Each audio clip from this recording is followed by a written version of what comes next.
everybody. Welcome to the March 25th, 2016 edition of Colorado Inside Out. I'm your host, Dominic Dezzutti. Thank you very much for joining us. Let's get a quick take on Donna Lynne, Governor John Hickenlooper's pick for Lieutenant Governor. Lynne, an executive with Kaiser Permanente, previously worked with 4 New York City mayors and has stated she has absolutely no interest in running for governor. Obviously a prerequisite. Patty Calhoun from Westward, what did you think of the pick now that Lynne, if confirmed, will become the 5th woman to serve as Lieutenant Governor in Colorado? Well, I don't think gender has a whole lot to do with this. I think it's great that she doesn't want to run. That avoids the Bill of Badal problem in Denver. You know, the lieutenant governor position got a bad rap decades ago, that do-nothing position, but I think certainly with previous lieutenant governors, and definitely Joe Garcia, the coolest lieutenant governor we've ever had, it shows with a person with expertise can really be a big asset to the state. Joe has the background in education, and Donna Lynne, by all accounts, has government, but also incredible experience with Kaiser in healthcare issues, public service, so I think she'll be an asset. Craig Silverman, attorney with Silverman and Olivas, also a talk show host on KNUS. What did you think of the pick? Donna Lynne, who? I mean, I never heard of her. I know she came from New York City. She's probably a very fine person. I assume she was affiliated with Mayor Bloomberg. I noticed she's given $80,000 to Democrats through the years, maxed out to Michael Bennett.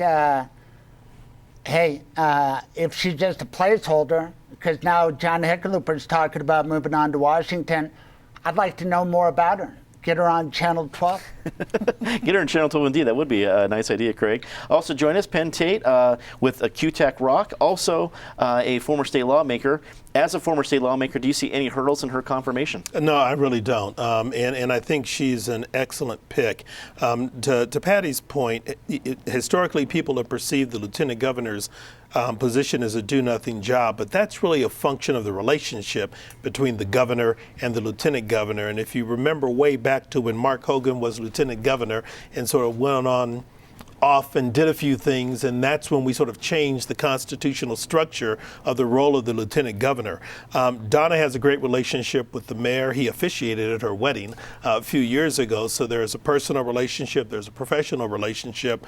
Her giving does not bother me because she's not going to run for office, but the bottom line is she's worked in government before. She's worked for 4 different mayors on both sides of the aisle in New York City. She ran operations. She was head of operations for New York City.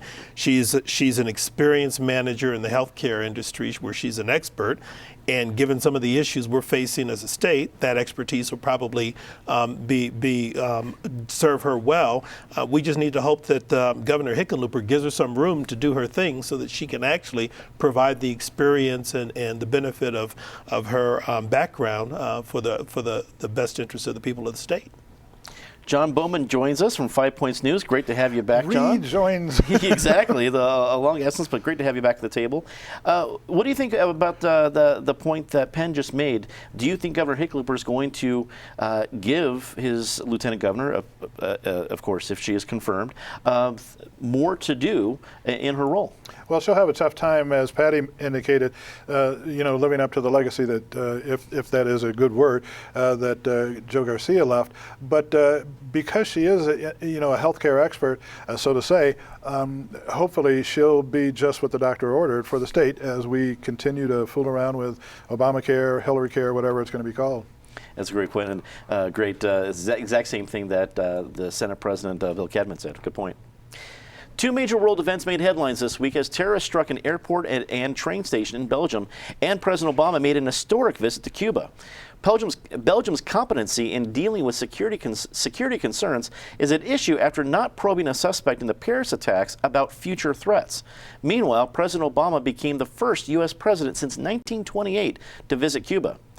Patty, it was a surreal day seeing President Cuba at a baseball game in Cuba. You can stop right there. But then getting interviewed by ESPN about terrorist attacks in Belgium. It was, from everything we've seen this week, what's your take?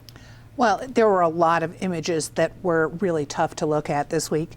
First, it's horrible that it takes a tragedy of this magnitude to actually knock the presidential campaign out of the news for about 3 seconds. It didn't take long because all of a sudden then we were hearing about whether or not Trump would use the nuclear option.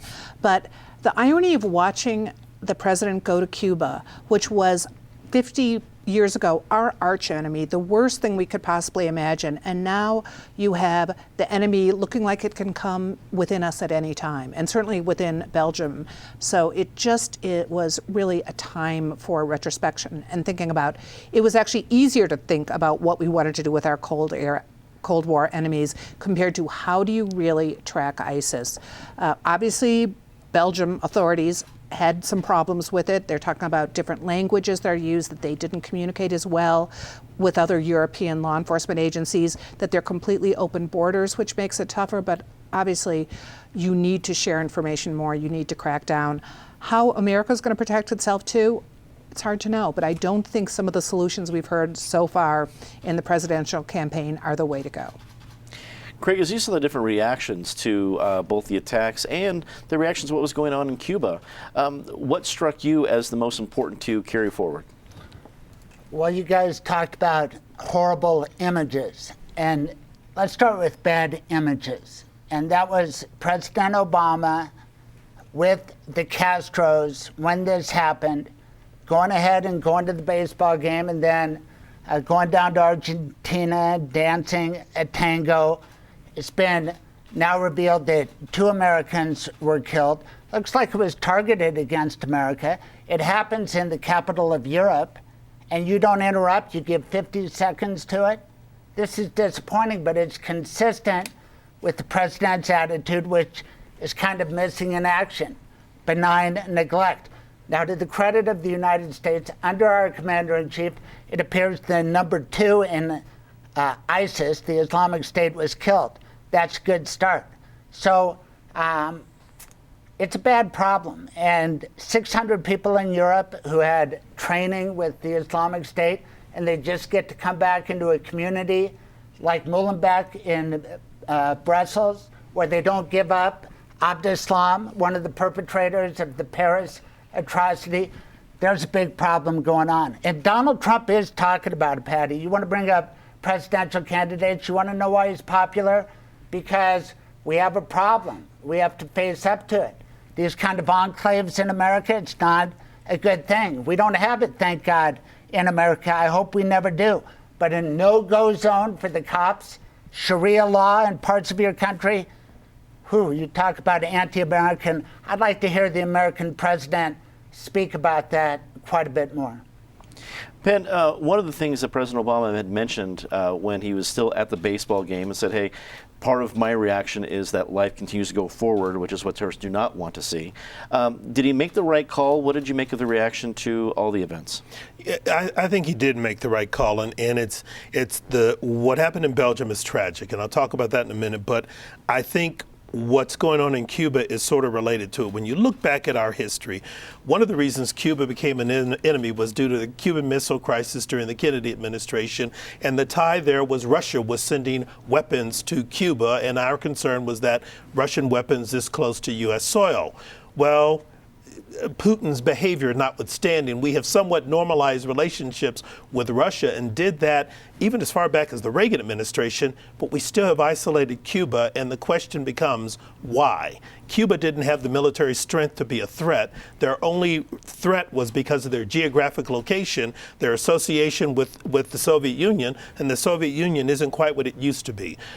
So I think President Obama did the right thing by going to Cuba, by working to normalize relations, and quite frankly, his presence there and continued U.S. presence, notwithstanding the fact that we don't want to see McDonald's on every corner, but it's going to change how Cuba evolves and what happens there. And I would argue that it is going to eventually bring about a more democratic society. Maybe not directly reflective of what we have here in the U.S., but it's going to change Cuba over time. And I would argue that part of what's wrong with the Middle East is we don't know who to talk to and we haven't done a good job of being engaged with the right folks at the right time to stop some of this terrorist junk. Don't get me wrong, what the terrorists are doing is unacceptable, and it needs to be met with military and other forces to quell it. There's no excuse for bombing and blowing up a bunch of innocent people because you're angry at somebody. That's not acceptable. But our engagement in the Middle East historically has not worked the way we've done it in terms of supporting this dictator or that dictator and switching sides and arming some folks one month and then next month they're our enemies. So we've got to be in Cuba, but we've also got to deal with these terrorists. And I'm disappointed the Belgian authorities had the guy in custody and they were busy asking him about Paris rather than, what's with all the explosives you've got stashed in this other house. We have to do a better job as a global community coordinating with one another to deal with these terrorist threats. John, what was the biggest takeaway for you after seeing all of these, some historical and some tragic global events this week? Well, quite frankly, Paris and Brussels, it goes without saying, tragic events. Bottom line is there's a lot of backlash coming, toward the president for continuing with the trip to Cuba and to Argentina. But at the same time, you got to understand, the itinerary for these trips didn't just happen like, next week we'll go over there and next week we'll go down there. These have been planned out. The president can't turn around an itinerary in a day, in 2 hours. It's too bad they happened on the same day, quite frankly, because there would have been more time for thinking. But at the bottom line is, I'm sure the president was briefed, on what was going on in Belgium. I'm sure he knew what was going on. To get him to say, okay, well, I'm going to dump this 50-year, plan to, renegotiate with Cuba and they haven't been to Argentina. The president hadn't been to Argentina since the 90s as well. So the bottom line is, I think that was okay that he did that. I don't think that he could. Do you want the president to fly to Brussels and be right in harm's way? I don't think that's the answer either. But as Penn said, we have had a bad history of dealing with the Middle East, as has the rest of the world. This has been going on since 1099, since the Crusades. I don't know that it's ever going to end. I don't know how we get out of the morass. I don't know how we. Other than, as Penn also said, as we have to learn how to better deal with our friends in Europe and our friends in the Middle East, if we have any friends in the Middle East. I don't even know if we have any friends anymore.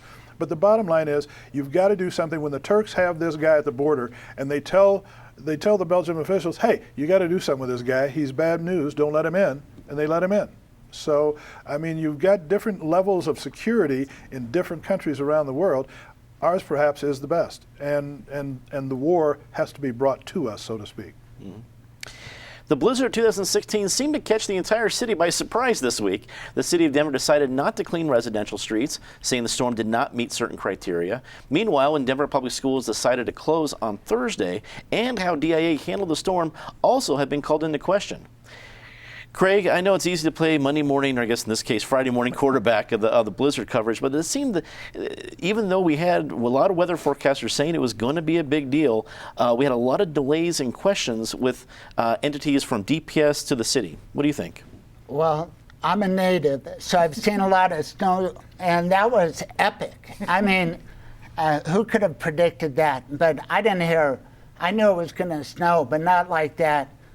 It was just stay-at-home kind of day, and it's been that kind of year. My kids had 5 snow days, so they're going to have to go longer.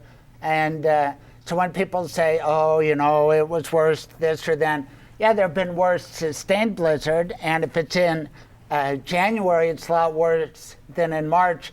But who knows? Maybe it'll snow like that again tonight, and I'll have trouble getting to the radio, because I don't think I could have gotten anywhere the other day. It's just a lot of people were stuck in the house, and if you weren't, my kid was supposed to go on a trip to DIA. Thank God I got my wife before she got too far on 225, because once you're at the airport and then Pena closes, you're trapped. Mm-hmm. And can I say one more thing? So many people caught at the airport, not enough hotel space. Seems to me some smart person could develop an app for that, because, if somebody wanted to drive to my house, they needed a place to sleep rather than on the cold floor at DIA. I think people would sign up for that. All you had to do was arrange for the helicopter to go pick them up and come in. Right. No, but I mean, later in the night. Oh, I see what you're Later saying, in the sure. night, it was all passable, but these people still had to sleep on the floor at DIA. Yeah, you didn't think you'd see people sleeping at DIA anymore between having a hotel attached to the airport and the fact that it's the best, terrible weather airport in the country. But Ben, as you looked at how the different entities reacted, Denver Public Schools, DIA, also you had different power situations. What did you take away? Do you think?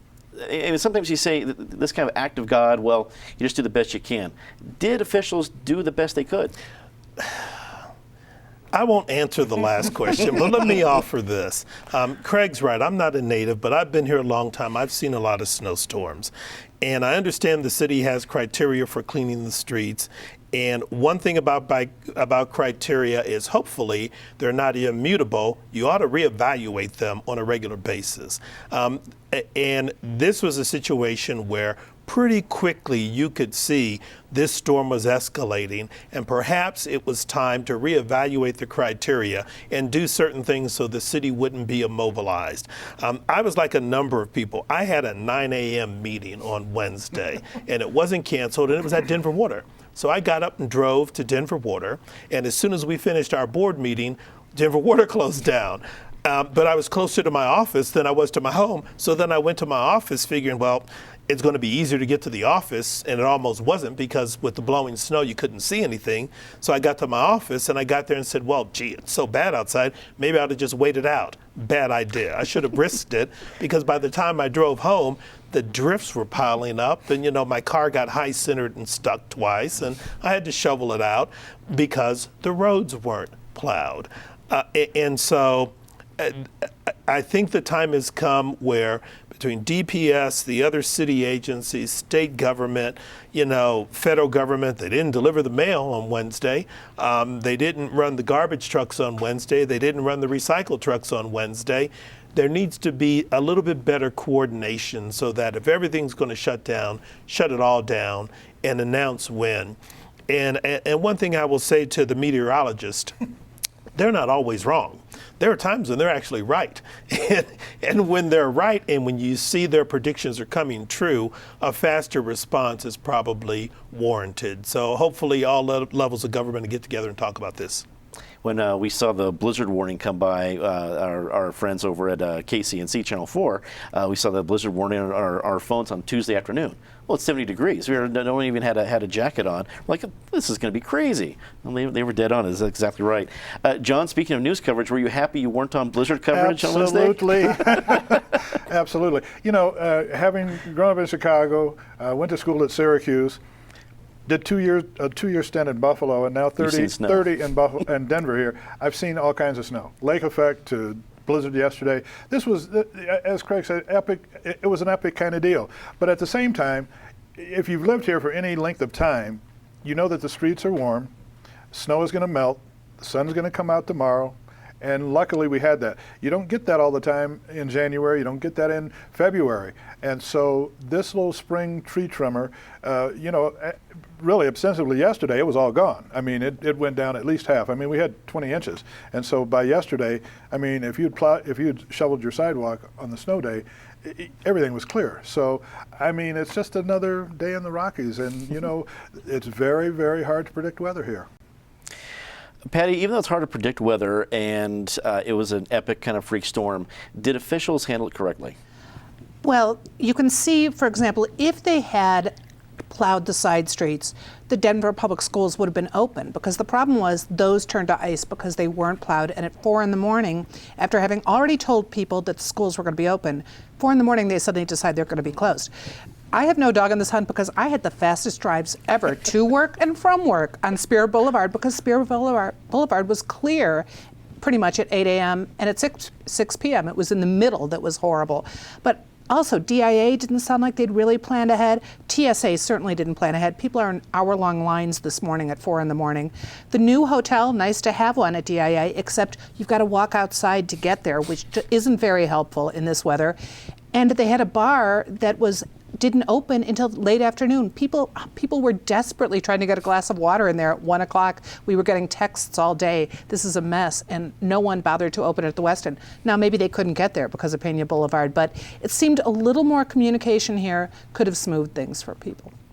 Let's get a quick take on this last one. The U.S. Supreme Court this week declined to hear the lawsuit that Oklahoma and Nebraska have brought against Colorado's marijuana laws. Oklahoma Attorney General Scott Pruitt reiterated that Colorado pot continues to flow into their state, violating federal and state laws, and needs to be addressed. Penn, is this the end of the saga between Oklahoma, Nebraska, and Colorado when it comes to marijuana laws? It's not the end of the saga, but it probably is the end of the saga with the U.S. Supreme Court, because the court was very clear. In a one-sentence decision, they simply said no bill of complaint can be filed, period, end of story. And some of the critics of the decision are saying that disputes between the states, the U.S. Supreme Court has original jurisdiction. That's where those disputes go. But what the Supreme Court decided with this opinion is that we may be the place that the controversies come, but we don't have to take them all. And if we decide this is one we don't want to take, we're not taking it, and it's over. So it's a victory for Colorado, it's a victory for Oregon, it's a victory for Washington and other states that have either recreational and or medicinal. And I still suspect that the complaining states may find other ways to take out their anger with Colorado. John, did this clear up anything for the marijuana industry in Colorado? Well, what it did really was, as Penn said, it told the state that it told those states, Oklahoma and Nebraska, that the White House and that Colorado voters have the right idea. If you're really concerned about all of this, legalize it, make some tax money, and get your states back into a positive kind of cash flow situation. That would be my suggestion.